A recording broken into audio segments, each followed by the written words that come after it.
So yeah, the Foxwalker program is something that has started with some local homeschool kids right here in Nevada City in Grass Valley. And you know, a lot of these kids, I think they love to have adventures. So they love going outside, they love going in the woods. The families that have these kids, of course, they are looking for something different. You just ruined it, Karen! Oh! I will put it back. First of all, they live in this area. Second of all, a lot of them homeschool or they go to charter schools. And I remember it was one of the parents that came to this program in the beginning, because some of them were really curious. Well, what are they doing with their kids? And some of them came along and they started watching what was going on. And one of the parents said, well, you know, when they come home, I don't really see what they're doing. And but over time, there is something going on. And one of the parents pointed out, well, they're learning how to be. They're not learning this fact or that fact, but they're learning how to be in the world. They're learning how to be happy with themselves, learning how to be self-sufficient, learning how to be self-confident. They're learning how to think for themselves. That's one of the biggest things. No, why did you go one way or the other? All the trees look the same, and they don't to me. I grew up, you know, kind of in the country, and when I go to the city, all the buildings look the same, and all the streets look the same. But when I'm here, I know, like, I can memorize a tree, but I can't memorize a building. One way that I'd say that we're different than classical environmental education is that tends to be about something, tends to be head knowledge, and we take the kids and we get them in the woods, in nature, so that their relationship to the environment or our home, the earth, is something that's in their body, and they act from it. It's not something they think about, which I feel a scientific approach would fly over most kids' head. This is the first flowering plant in the spring. They call them spring beauties. And they're a little blushy pink. This one's kind of in the shade, but you can tell it's a little blushy. In the sun, it'll be a little pinker. Good story was when we take the kids out and we give them a certain confidence about making their own choices. You don't just say, hey, you got to do this, you got to do that. Like when I was with Rick once and these kids wanted to climb this tree that was about ready to fall down, and I'm going, oh, and Rick goes, wait, just wait. Let them choose. Let them choose. And so the kids are crawling up and no. They get back down. And they're crawling up going, whoa, it's creaky. Okay, they get back down. Pretty soon they're going, yeah, I'm not into that tree. So you gave them the responsibility of making their own choice, which was a big lesson that the kids need to learn stuff like that. Oh yeah, I did a back handspring. Front handspring. No, if I were you, I would take those shoes off. Why? Because those have so bad grip, and they have the cotton on the bottom, so it'll slip off. Actually, all the cotton's worn off, so. Oh. Actually, it doesn't hurt when you fall.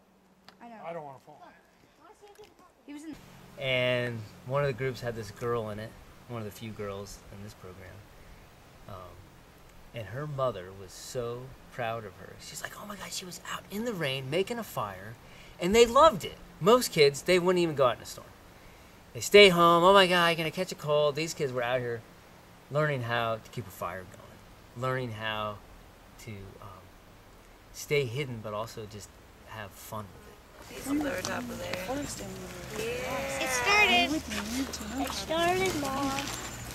What do you think? What do you think the kids get out of it? What do they like about it, being out here? I think the kids like some free time because much of what we do is kind of invisible teaching. It's an invisible school, and we create situations where the kids feel that they're unsupervised and all on their own, and actually they're often responding to us. So we empower the kids that they feel like it's their own thing, and actually it's quite structured most of the time.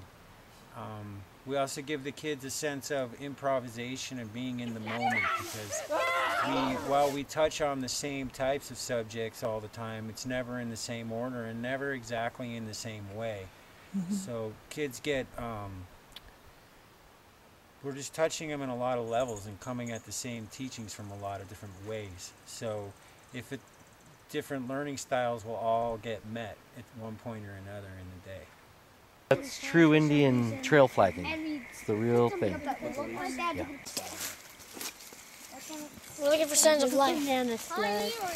It's signs like buggers. There's a tiny one right here. My background is when I was a kid, I grew up camping, outdoors, and when I was in my early teenage years, I read a book called The Tracker.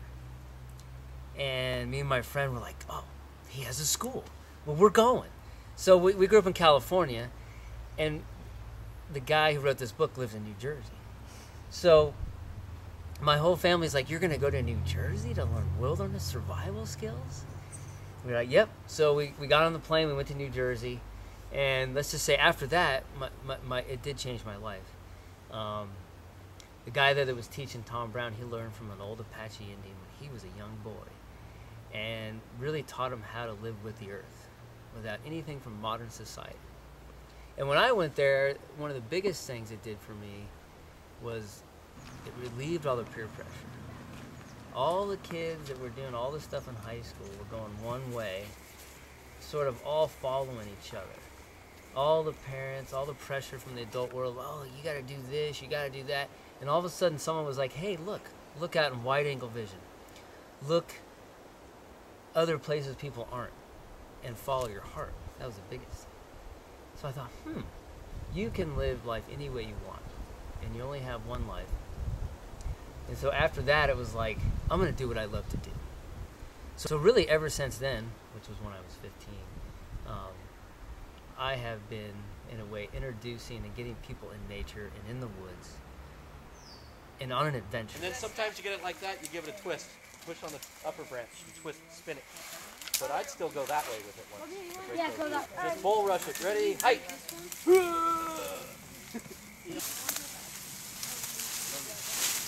Twist it this way. Watch out. Stand back now, everyone. There it goes. There, pop out. It's almost done. Hold on. Because the roots are full of water, they snap. When we set up with a new roll film, which we should have today, but we don't, we'll put some bait out. And we won't leave a bone because cooked bones aren't good for animals. Yeah. Already nature was in me, and this just brought out all these skills that I've always knew that were there and I wanted to do, but nobody ever taught them.